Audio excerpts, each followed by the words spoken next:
जो last question है, मेरा माइंड स्थिर नहीं रहता, स्थिरता कैसे लाऊं, तो आई थिंक वो बहुत ही अच्छा हमें इससे रिलेट कर पाएंगे। So ma'am, over to you. सबसे पहले तो क्वेश्चन भी बहुत अच्छा है, बहुत तगड़ा है ना, बहुत वजनदार है। मेरा मन स्थिर नहीं रहता। देखो, मन पुद्गल है, ठीक है, लेकिन मन अपना काम करेगा। मन का काम ही है विकल्प करना। लेकिन आप कौन हो? हम कौन है? हम आत्मा है। तो आत्मा का काम क्या, वो करो ना। बस जो मन में विकल्प आ रहे, जो अस्थिरता आ रही है, उसको जानो, देखो। तो आप जो जानने देखने का काम करोगे ना, तो मन को बहुत बोरिंग लगेगा, तो वो और नाचेगा, वो और अस्थिर बनेगा, आपको वो ज्ञान दर्शन में रहने नहीं देगा। क्योंकि अनादिकाल से हम मन की चाल ही तो चलते आए हैं ना, कभी आत्मा की चाल तो हमने समझी नहीं। तो मन ही हमारे अंदर में, क्या बोले, मन के ही संस्कार अनादिकाल से गड़े हुए हैं, वो बाहर आएंगे। तो आएंगे तो आप उनको जिनवाणी के स्वाध्याय से उनको झेलना जानिए। तो मन अस्थिर हो रहा है, होने दीजिए। आप कौन हो? आप अपने रोल को जगाओ, तो मन ऑटोमेटिकली शांत हो जाएगा और एक दिन ड्रॉप आउट हो जाएगा।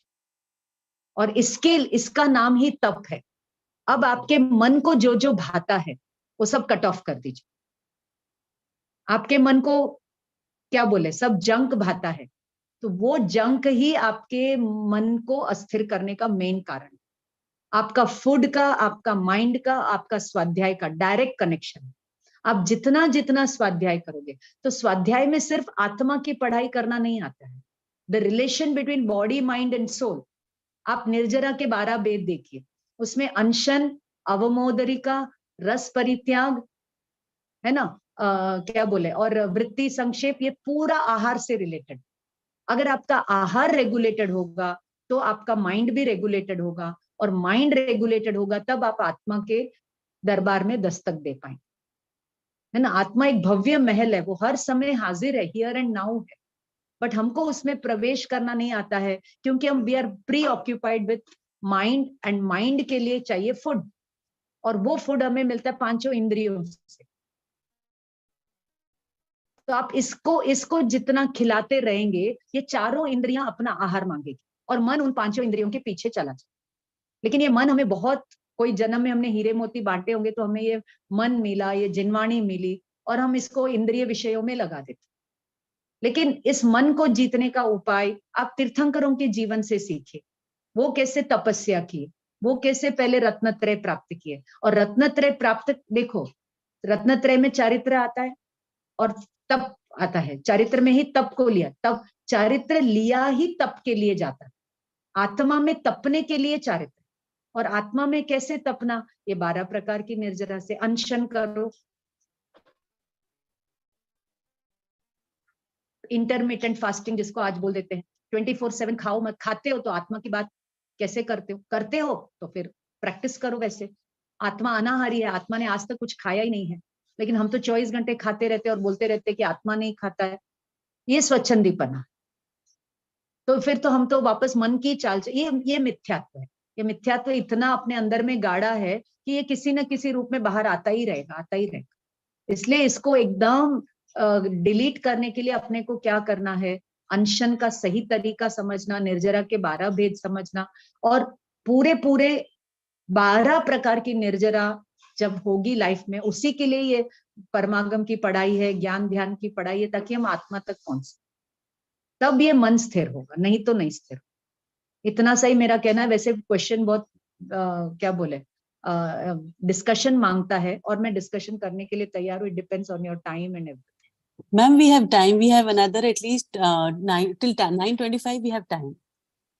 We have another 10-15 minutes. तो आपको मैं एक एग्जाम्पल के साथ समझाती हूँ। समझ लीजिए कि आप एक वीडियो गेम खेल, है ना, 24 आवर्स या 5 जन। तो आप जब उस वीडियो गेम से दूर हटोगे, या मोबाइल गेम से दूर हटोगे, वो गेम के ही आते रहेंगे। आप कुछ भी दूसरा करोगे, वापस गेम फ्लैश होगा, क्योंकि आपने माइंड को वो फीड किया है। तो जो फीड किया है वही मंकी ऑपरेट होता रहेगा। तो आप इसको जितना फीड करते रहोगे, वो अंदर में वही संस्कार से प्रोजेक्शन करता रहे। और हम आत्मा का भी ज्ञाता दृष्टा स्वभाव समझते नहीं और हम विचलित हो जाते हैं और हम अपने मेडिटेशन को ही बंद कर देते। लोग मेडिटेशन करते हैं मन को स्थिर करने के लिए, लेकिन मन में कोई ना कोई तो विकल्प आता ही रहेगा या कोई ना कोई ज्ञेय तो मन में आते ही रहेंगे। तो आत्मा ज्ञान के ऊपर फोकस नहीं करता है और वो ज्ञेयों को संभाल नहीं पाता है। ये क्यों आ गया? अरे मैं तो ध्यान कर रहा था, मुझे आज खाने का ध्यान कैसे आ गया आज उपवास में, है ना? मैं तो आत्मा का ध्यान कर रहा हूँ और मुझे तो बिजनेस का ध्यान आ गया। और हम क्या करते हैं, वो ध्यान को ही बंद करते। लेकिन मन, अगर देखो, मन when it is directed outside we call it man, when it is directed inside we call it atma. ये दहलीज है, it is a quasi sense organ. ऐसा नहीं है कि वो 5 इंद्रिय की तरह सेंस ऑर्गन है और ऐसा नहीं है कि वो सेंस ऑर्गन नहीं है। वो एक टूल है, वो एक इंस्ट्रूमेंट है। तो हमें हमारे टूल और इंस्ट्रूमेंट को कैसे यूज करना आएगा तो हम उसके मास्टर हैं, और उसको यूज करना नहीं आएगा तो हम उसके स्लेव हैं। इसके लिए भगवत गीता में बहुत सुंदर एग्जाम्पल दिया है, बहुत ही ज्यादा सुंदर, एक क्लासिक एग्जाम्पल है। उसमें कहा है कि ये हमारा जो शरीर है ना वो रथ है, और ये जो 5 इंद्रियां है वो घोड़े हैं, और वो जो लगाम है ना, लगाम, वो है मन। सारथी बाहर बैठकर, इधर में जो ट्रैवलर है वो आत्मा है। आत्मा दिखती नहीं, लेकिन वो आत्मा है ना अज्ञानी है, तो उसने अपने इस रथ को चलाने की जिम्मेदारी दुर्बुद्धि के हाथ में दे दी। दुर्बुद्धि यानी अज्ञान, मिथ्यात्व से ग्रसित ज्ञान को अज्ञान बोल देंगे। वो अज्ञानी है, और वो अज्ञानी क्या करता है, वो लगाम अपने हाथ में नहीं रखता, और ये 5 इंद्रियों के घोड़े 5 दिशा में जाते हैं और वो लगाम को कस नहीं पाता है, और वो सब घोड़े अपनी अपनी दिशा में जाते हैं। तो इस तरीके से वो रथ जो है अपने मुकाम तक नहीं पहुंच पाता। अगर उस रथ को अपने मुकाम तक पहुंचना है तो सबसे पहले मेरा मुकाम क्या है, मेरा गोल क्या है। गोल फिक्सिंग इज इंपॉर्टेंट, है ना? वो जो अंदर ट्रैवल कर रहा है वो गोल फिक्सिंग करे। वो तो ज्ञाता दृष्टा है, वो अकर्ता है ना? लेकिन वो कर्म से आवृत है। वो जो आत्मा पैसेंजर है अंदर, वो कर्म से आवृत है। तो उस कर्म के उदय से उसको ये दुर्बुद्धि के हाथ में वो फंस गया।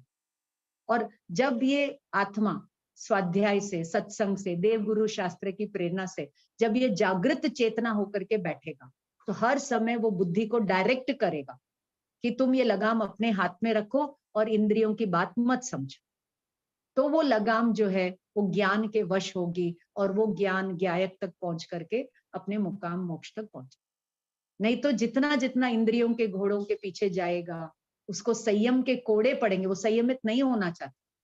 इसलिए एक बहुत सुंदर भजन आता है कि इंद्रियों के घोड़े न विषय में अड़े, जो अड़े भी तो संयम के कोड़े पड़े। तन के रथ को सुपथ पर चलाते चलो, सिद्ध अरिहंत में मन रमाते चलो। है ना? ये इंद्रियों के घोड़े हमको नहीं भ्रमाते हैं, हम स्वयं सोए हुए हैं और हम मन के ऊपर, मिथ्यात्व के ऊपर, इंद्रियों के ऊपर, संसार के ऊपर हम दोष डालते हैं। तो इसी को बाइबल आदि में टेम्पटेशन कहा। तो वहां पर कहते हैं भगवान को कि please do not allow me to be carried away by the temptations.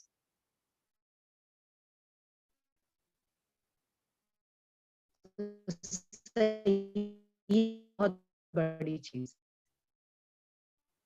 तो जितना जितना संयम होगा, और 3 चीजों से वो संयम सधता है, तप से, ज्ञान, और फिर जागृत ज्ञान इज विवेक, और अप्लाइड ज्ञान इज संयम। सॉरी, क्या बोले, ज्ञान, विवेक, और मैंने क्या कहा अभी, उससे तब ज्ञान, विवेक और तप।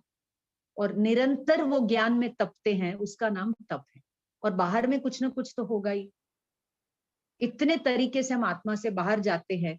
आहार से तो आहार को कट ऑफ करो, इंद्रियों से जाते हैं तो इंद्रियों को कट ऑफ करो। चित्त हमारा बाहर प्राय भटकता है, उसको प्रायश्चित करो। अविनय से, अहंकार से जाता है तो विनय में आओ। दूसरों के अध्याय में हम बिजी है, अब स्व के अध्याय में बिजी बनो। तो इस तरीके से पूरा मतलब एक साइंस है, एंड दैट्स व्हाट आई